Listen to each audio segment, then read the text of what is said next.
Alright, what's up guys? It's Season 2 and we're coming back with these war videos, so hopefully hasn't been too long of an off season. Y'all still want to see these.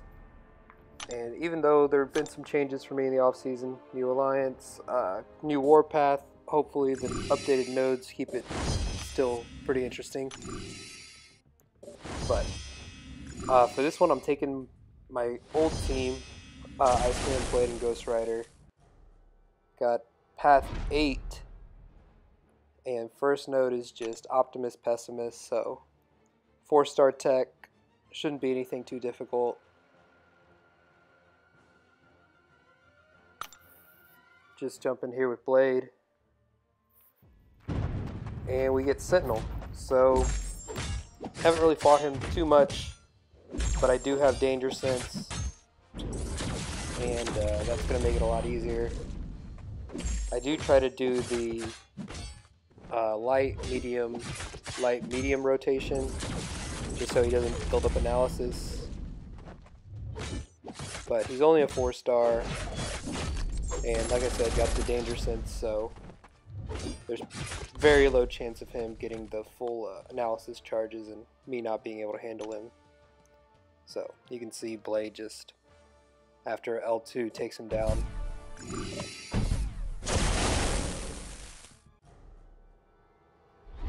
Next fight, just physical resistance, and we got a science, so gotta bring Blade in here.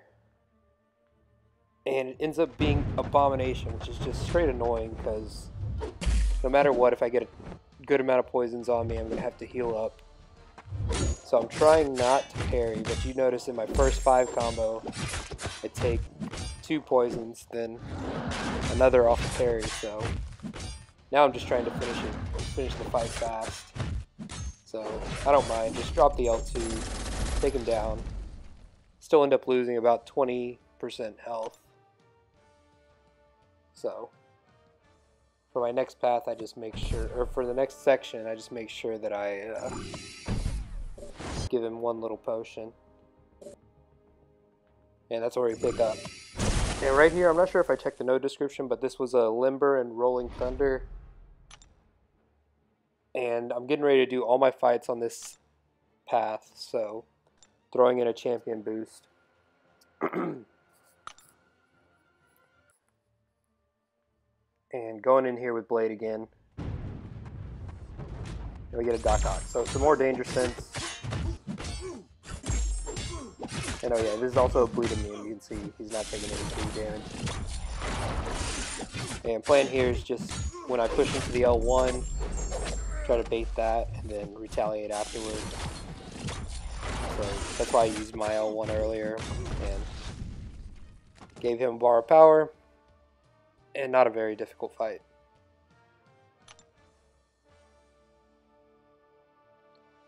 Alright, so next fight I think is what we're going to start seeing as one of the problem nodes in this season. So this is a bleed and poison immune node, as well as limber, and it has biohazard. So firstly, you have to bring an immunity champ, or you have to play a really specific style if you're bringing someone that's just poison immune. Excuse me, just bleed immune, because I think you can get around the poison as long as you don't hit them when they're blocking. But it really limits the number of options you can bring here. So luckily I have Iceman to kind of circumvent that.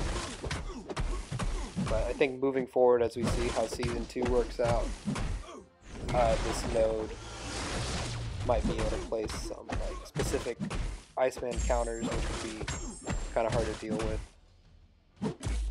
But we get Void, so all I'm trying to do is make sure not to have those debuffs stick on me, so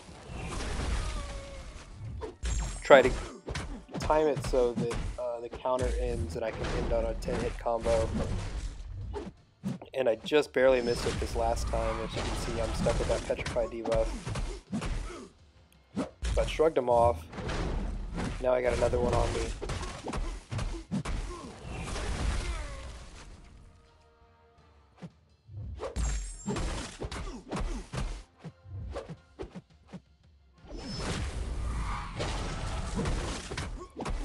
fight's not too bad. I mean, it's basically just a limber node whenever I'm bringing in Iceman here. But the main restriction is that's basically all I can bring in here.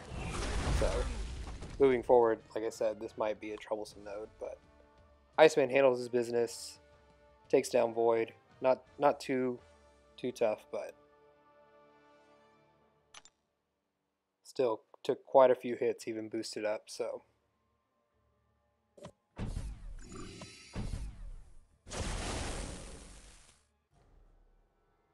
Alright, so this is going to be the Flare Limber, and it has aggressive regeneration node, and they added Starburst on here, so basically this fight is going to go quick, no matter what. If I win or lose, just going to bull rush him, and luckily we get some danger sense here with Blade as it's Green Goblin. You can see my medium crits, or light crits, are doing 13k damage.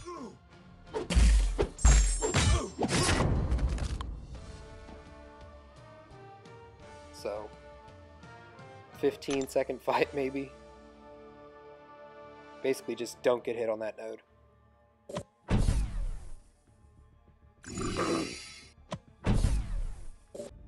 I do get a little mini boss action. So jumping back in here. Gonna go after this debuff immune Iceman. I do pop a regen boost. I don't know, that's probably, to me, the best way to deal with Cold Snap at the beginning of the fight. So I get some willpower, get healing from this, and just try to basically maintain that first Cold Snap and have enough life to be able to fight this back.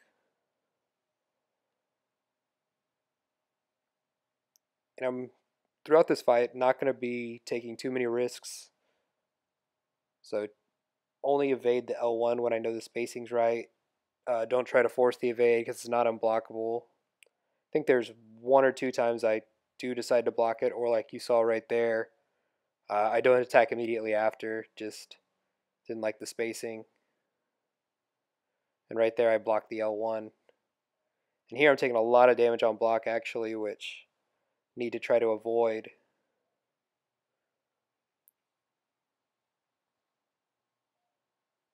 But still. Debuff immune. At least you can get those frostbite charges with Iceman.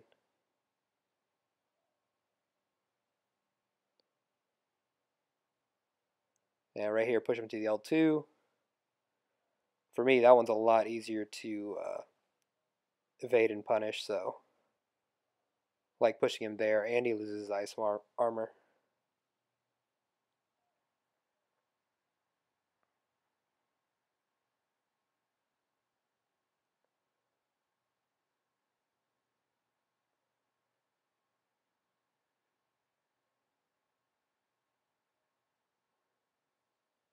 But yeah, this is going to be the last fight. Don't get any boss action. And felt pretty good about the first war. Clean. No deaths. As you saw, I used a couple boosts. One potion. Nothing too crazy. But yeah, just controlled that Iceman in the corner. Wasn't too bad. And we do end up picking up the win here, so awesome start to the season. Hopefully we can keep it up, roll on with this momentum, people get used to their lanes, and that's about it. Alright guys, thanks for watching. Later.